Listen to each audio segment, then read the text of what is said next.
Hello, friends. Welcome back. Today, I want to talk about how and why narcissists, whether it's a parent, a significant other, or even somebody at work, how and why they love to get you stuck purposely in your fight or flight, how they wreak havoc on your nervous system, and how you can break out of that cycle. Okay, so that being said, for those that don't know me, my name is Michele. I'm a life and relationship coach. I specialize in helping people overcome the side effects of narcissistic abuse, complex PTSD, and childhood trauma. I'm also the founder of the Thriver School of Transformation, which is an interactive monthly membership where we meet live on Zoom and we work through the side effects together. So I'll leave the link here for anyone that wants to check it out. Okay, so how narcissistic people or anyone high on the scale causes you to get into your fight or flight and to stay there. Okay, so let's talk about it from a family perspective. In your family, that should be the place where you feel most safe. With your family, you should feel like if no one else has your back, your family has your back. You should feel loved and accepted, right? With an enemy, you're going to have your backup. You're going to have, your guard up. But with your family, there's, by normal standards, you should feel safe. Well, if you have a narcissistic family member, no matter who it is in the family that's under the roof, whether it's a sibling or a parent, then you never feel safe because the attacks, right? The things they do, whether it's overtly or covertly, they come out of nowhere. They're not normal attacks. Narcissistic people get mad at things that don't make sense. They can get mad because something good happened to you. They can get mad because they have to do something, right? There's a responsibility that they have to do. They actually have to lift a finger.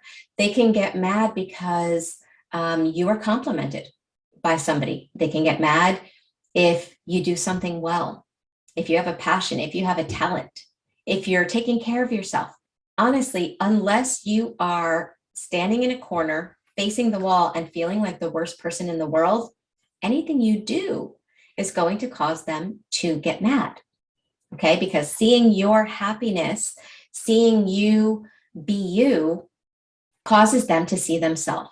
And when they see themselves, they don't like what they see. And so they have to fling it onto you. So what do? They say something overtly or covertly that hurts. And the second you feel hurt, there's been an exchange. They have taken your happiness. Now you're feeling something negative, and they are now feeling better about themselves. And that's 24/7. You hear the phrase all the time about people walking on eggshells. Well, that's exactly what it means. You never know what's going to make that person happy. And so when you are walking on eggshells, because you never know what's going to cause their anger, you are in fight or flight. You cannot be present in your body. You cannot feel relaxed. You are always trying to be 3 steps ahead so that whatever they do doesn't affect you as severely. When you live like that for a long time, right? When in fight or flight, always having to be on guard, your personality develops characteristics that become part of your personality that should not be part of your personality, like hypervigilance. You have to be so hypervigilant that now you're always hypervigilant, that your anxiety is way up here and you can never just be in the moment. And that becomes your personality when you've been doing it for so long. A narcissistic relationship can take somebody that is super calm, super relaxed, super happy, super low key, and turn that person into the exact opposite by causing this constant hypervigilance, because you never know when they're going to attack. And then there's one more thing that they do to really make sure that you stay stuck in hypervigilance and stuck in your fight or flight. For those moments that you do relax, right? Maybe they've been really hard on you. They've been really abusive. Now suddenly they change. And you think they change, I should say. Let's just say they let up on abuse. And so little by little, as the days go on where they're not abusing, you start letting your guard down. You start releasing the hypervigilance. You start coming out of your fight or flight. And guess what happens the second? I mean, literally the second you are 100% out of fight or flight. That's when they do something. So they literally will watch you and wait you out. For some people, they're on a 2-week cycle, right? 2 weeks of horror, then they wait them out, then the horror stops, but the person doesn't go back to being present and out of fight or flight just because it stopped, right? A certain period of time has to go by. So a week goes by, 2 weeks goes by, then that person starts to come out of fight or flight, and then bam, it comes again. Then what happens is that 2 weeks of coming out of fight or flight extends to a month because you don't want to trust it. You're like, wait, 2 weeks, let's see what happens.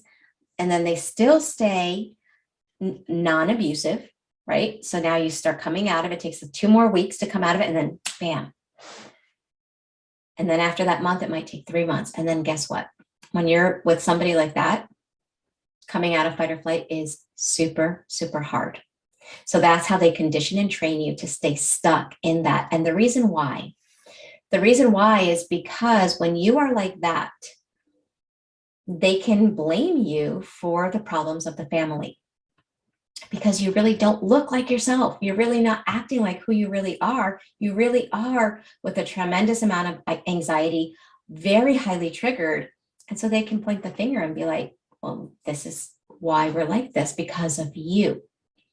So it lets them blame the problems on you. But on top of it, it causes you, or it allows them to put in you the things that they don't want that are inside of them. So their anxiety, their negativity, they've put in you. But every time they provoke you to act like that, in their broken prism of reality, they're saying, oh, I'm not the problem. Look at him or her. Look how they're acting. They're the problem. I'm good. And so it allows them to transplant their, I don't even have words for it. Okay, so that's how, and that's why. And I just want to say, breaking out of that is not easy. Now, some people say, Michele, do I have to start breaking out of it when the person is gone? Do I have to leave? Do I have to go no contact? That's a complete personal, I'm not going to really touch on that. But for the sake of this video, but even if the person is in your life now, okay, let's just address that for people that are still stuck in the situation. You can start breaking out of fight or flight by doing things that help your nervous system. When you wake up, doing diaphragmatic breaths, having a routine of diaphragmatic breathing, because that type of hypervigilance and fight or flight causes us to be chest breathers. And when we are chest breathers, our body is communicating to our brain, you're not safe. And so the fight or flight stays here because our own body now, forget the toxic person, our own body is communicating to the brain that we're not safe.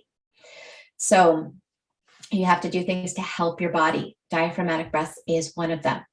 Mindful meditation, having a practice of 10 minutes a day of mindful meditation will start helping you to gain some balance in the brain when it comes to your amygdala and your prefrontal cortex.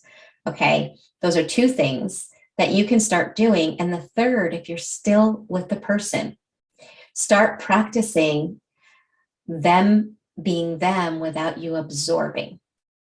What I mean by that is if they're angry, start naming it, like name it to tame it. They're angry, that's them. How do I feel? Well, I'm enjoying my cup of coffee. And start letting their energy stay theirs. It's like an emotional boundary that you have to start realizing that you have power to put down. Now, I will say this, they won't like it because the more in control you are of you, the less grounded they feel inside. So their whole thing is to keep you in that fight or flight so they feel stable.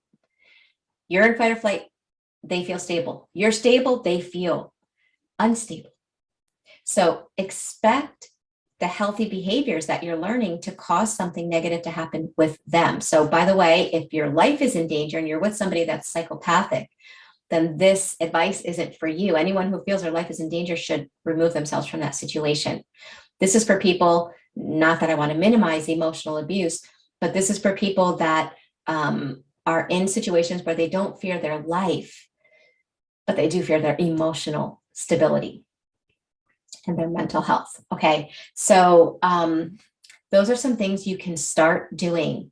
And for anybody that is out of the situation and you're like, okay, I'm not with this person anymore, I'm not with these people or in this job anymore, why am I still stuck in fight or flight? Why can't I break out?